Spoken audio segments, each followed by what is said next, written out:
I was diagnosed with cancer at the age of 38. I was diagnosed with ER-positive lobular breast cancer. I was shocked when I first was diagnosed with cancer because it does not run in our family at all. Family and friends were very supportive. They were there to help me in any way, as well as help take care of my kids, because at that time they were very young, so I needed a lot of help with that. I don't remember a lot when my mom had breast cancer because I was in first grade, so I didn't really know what she was going through, but I do remember that like breast cancer went along with pink, so I wore a lot of pink stuff and I made pink bracelets, and that was kind of my way of like supporting her. And we ran a 5K race together when she was going through breast cancer, and so she was bald and I was like 6 years old, and we ran it together, and it was a lot of fun doing that with her. During my first 4 treatments, I became very sick, so that was hard to deal with, trying to take care of 3 young kids. And of course, that's the time that you lose your hair with chemo, so that was not only physically but emotionally a hard time.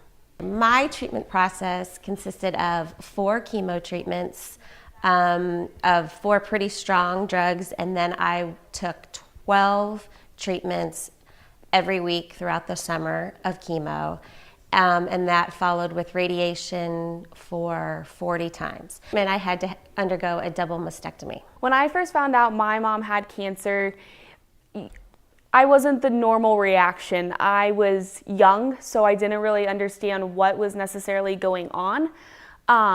One of my other friends' mom had cancer and she was doing fine, so in my mind as a 5th grader, it was just something that she was sick. It was like a strep throat kind of deal, like didn't really understand what was going on.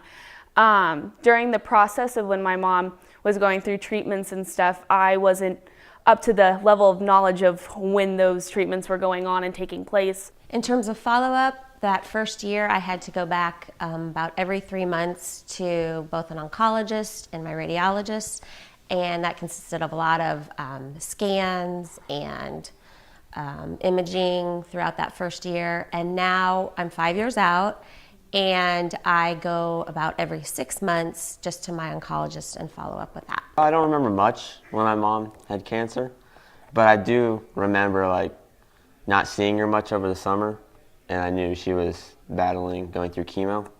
So she was pretty tough going through it and everything she had to do. My advice to anyone fighting cancer today is to know that you can be a survivor, you can make it, and it's a season. I also tell just people in general that don't wait for a diagnosis of cancer to start living your life. Just live and laugh and love now, because once you get cancer and you're faced with something like that, it makes you think a lot more about the people you love, and just every day that is a gift.